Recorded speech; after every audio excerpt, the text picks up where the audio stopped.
Magandang umaga. Tara, samahan niyo ako. Tingnan natin ang pinapagawa nating project ngayon kay Mekaniko.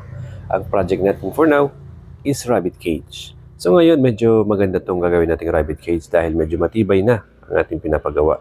Kung dati ang kulungan natin ay gawa lamang sa kawayan, ngayon ay nagpagawa na tayo ng bakal. Tubular, din syempre steel matting ang gilid. At ang kagandahan dyan ay ang sahig is plastic matting.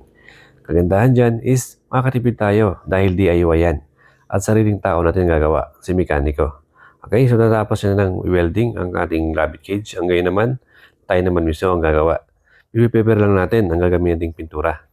Dan sa ganun, makapag-apply tayo ngayong pintura habang mainit ang panahon. So gagamit nga pala tayo dyan ng primer lang para na sa ganun magkaroon lamang ito ng protection sa kalawang. Dahil kapag hindi natin ito nalagyan, maaaring maging madali lang ang buhay nitong ating rabbit cage. Dahil kapag nababasa ang bakal is mabilis itong nagkakalawang, lalong-lalo na itong tubular. Dahil meron itong butas, hindi ito purong bakal na ginamit natin. Alright? So ngayon nakahanda na ang ating pinturang gagamitin. Gagawin naman natin ngayon is imimix na natin ito. At gagamit tayo dito ng makapal na brush na sa ganun mabilis nating matapos ang ating ginagawang pagpipintura sa ating cage. So mga nagtatanong nga pala kung magkano nagastos ko dyan. So maaaring hindi kayo mapaniwala pero malaki ang tipid natin dito guys. Dahil kung bibili ka ng ganitong buo na o yari ng cage, aabot ito ng mga 6 or 8,000. Okay?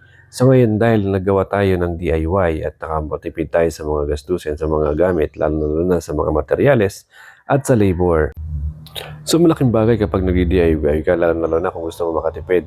Dahil ang pag-DIY, makakatipid ka na, sigurado ka pa sa gawa, no? Dahil kabisado mo ang paggagawa nito mismo.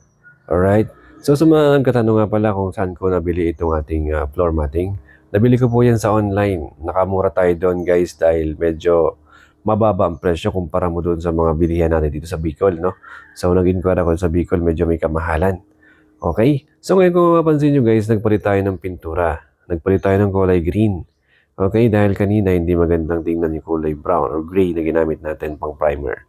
So dahil marami pa tayong natirang green na ginamit natin sa ating pagpipintura sa ating steel gate, so ngayon naman gagamitin natin ito sa ating rabbit cage. Para sa ganun maganda ang pagkakapintura, maganda tignan sa mata, maganda yung kulay ng floor. And syempre, maganda sa mata yung kulay ng green. And hopefully matapos natin ito bago mag-ulan, no? So nagbabadya na namang umulan sa araw na ito. So, bilisan natin konti. Bago ko nga pala matapos itong video na ito, gusto kong pasalamatan at i-shoutout ang ating mga bagong followers. Maraming salamat po sa mga bagong followers ng Bandido's page natin. Maraming salamat po sa mga sumusuporta at patuloy na panonood at pagkikipag-engage sa ating mga video.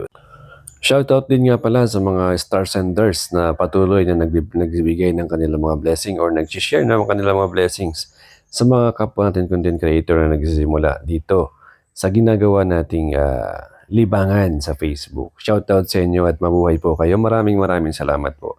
So ngayon medyo natapos na natin pinturahan ng ating rabbit cage. So ayan, natatapos na ang ating mga pintuan. 3 pintuan yan guys. So marami tayong malalagay dyan. Saktong-sakto yan. Sa mga alagaan natin mga bagong baby. At ayan na nga, natapos na nga natin ang ating rabbit cage. Maraming salamat sa panonood. Hanggang sa muli.